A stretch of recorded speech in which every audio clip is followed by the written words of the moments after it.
Hello, hi, how are you today? How's everybody doing over there? This is Segun Okoya from Be Inspired, Be Sure, running enthusiast. Like I always say, my dream is to run, in every corner of the world, and I'm living my dream every single day. So as you all know, we're preparing for the Lagos State Marathon holding in Nigeria, April 10th. It's about 10 days to go, so I'm really looking forward to it. And training has been going on normally, and I just thought to myself that today, let me talk a bit about long runs and why do I do long runs? Because I have been getting a lot of feedback from people asking me, how are you able to run 15, 25, 30 kilometers at every given time? So this is going to be interesting, so please just stay tuned. Okay, so the question is, why do long runs really? But from my own personal experience, like I've said before and I've said in previous videos, that I'm not a professional or like a super sports person or something, but I'm just a regular guy that just runs.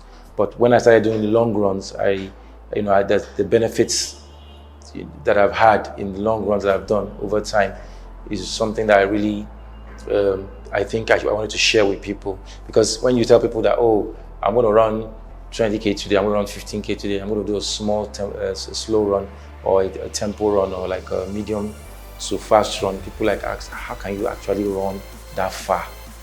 Won't you get tired? Won't you?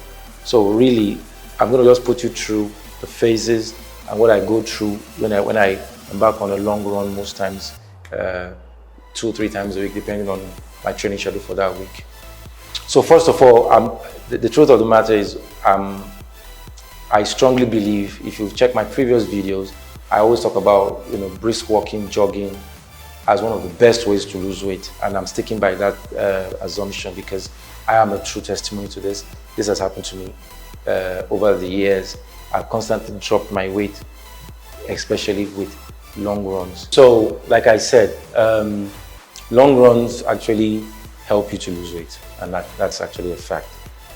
So the way it works for me, which I think you can also use as kind of like a yardstick to actually start doing your long runs. Now, first of all, let me just say long runs are, doesn't have to be anything crazy. A 60-minute run is a long run.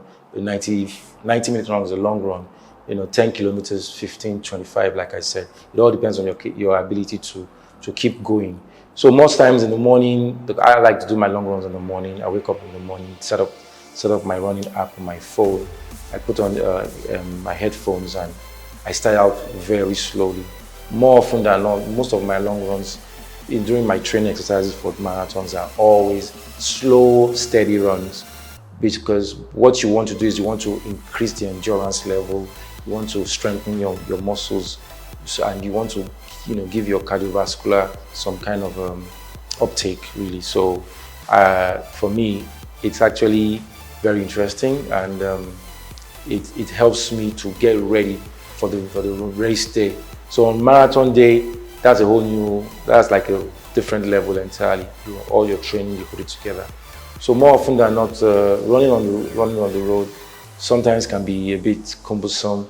A lot of traffic sometimes. You meet a lot of cars on the road. Then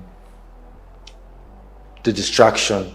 So more often, or what I always advise is, when you are running, like me, I put on the headphones or put on the AirPods. Just shut yourself out from the noise of the noise in your environment, and just go on that long, slow, steady run. There's no harm in running at a slow pace, which generally actually helps you in the long run. You actually burn more calories. Your glycogen stores are used up easily after about 90 minutes or 60 minutes on the road. So for me, it's just a fairly good way to actually drop those weights considerably. So basically, running for, I wouldn't expect you to say, oh, so I'm going to run continuously for the next 2 hours or 1 hour and 30 minutes and all. No. Even me, when I do my training runs, I break it up sometimes. Sometimes I just stop by the roadside, go to the nearby corner shop to get water for water break, rest for like 2-3 minutes before you set up on the run again.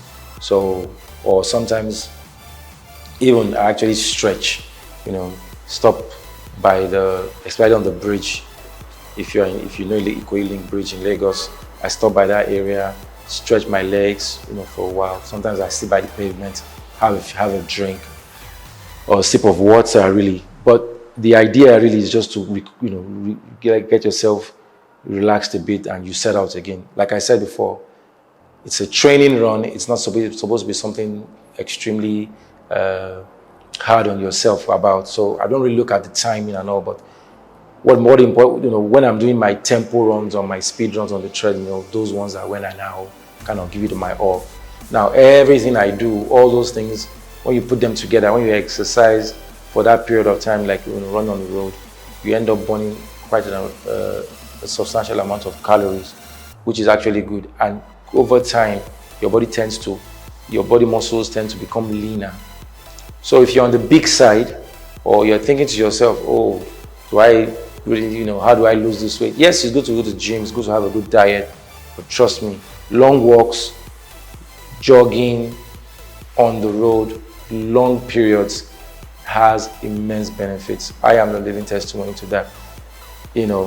That's why I've not stopped, and that's why I'm now a running enthusiast that wants to run in every part of, every city and every country that I can get to. Now, there's also the very important thing I need to discuss to let you guys understand. There's also the pre-run and the post-run, which means before you set out for a run, the things you need to do, or even if it's going to be a walk, a long walk, you probably need to stretch very well. Dynamic stretches are very important. Your ankles, your knees, stretch them a bit. Stretch your glutes and your hamstrings. And if you want, you can have like a coffee, or you can have banana, just to give yourself some added energy before you set out on the road. Very important. But for me, the most important thing so that you can get the full benefits of the run is after the run. Do not finish your run and go and slam yourself on amala, or get a large meal and you just want to, because you run so fast, you run for so long, you want to just consume as much as possible. No. What you need to do immediately after a run, you need to take very light liquids, water. If it's a sports drink, you dilute it with water, watermelon, orange or something, just something light. You need to take that with a lot of fluids, water, and just relax for preferably after an hour or 30 minutes, 45 minutes after a run. Then you can now decide to have your meal. And when you're having your meal also, you need to actually regulate portion control. Things are very important, because it won't make any sense to put yourself through a 1.5 hour or 2 hour long walk or long run and now come back and now consume so much food immediately after. It's like you didn't do anything. It's like you just replaced every calories or all the calories you lost. I would not advise it, guys. So personally, my view is the post-run is extremely important, because that's what I do after every long run, 15K, 20K, 25K. I always chill out, I relax, I take fluids, I take watermelon, I take something very light, and I relax for about an hour or thereabout before I now have my proper meal, which is extremely important. So take note, it's extremely important, guys.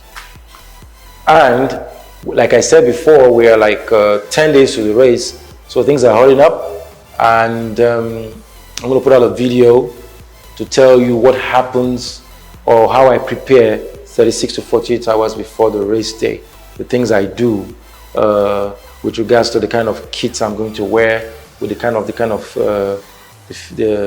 of food I'm going to eat, the kind of rest I need to have, how long I need to sleep, how long I need to relax. Because trust me, on race day, you have a totally something like how do I say? It's like you wake up to an adventure that you want to go through, because it's 42 kilometers, so it's not going to be funny. So you need to psych yourself up mentally and physically after all the training, after all the hard work. Then you don't want anything to spoil that day.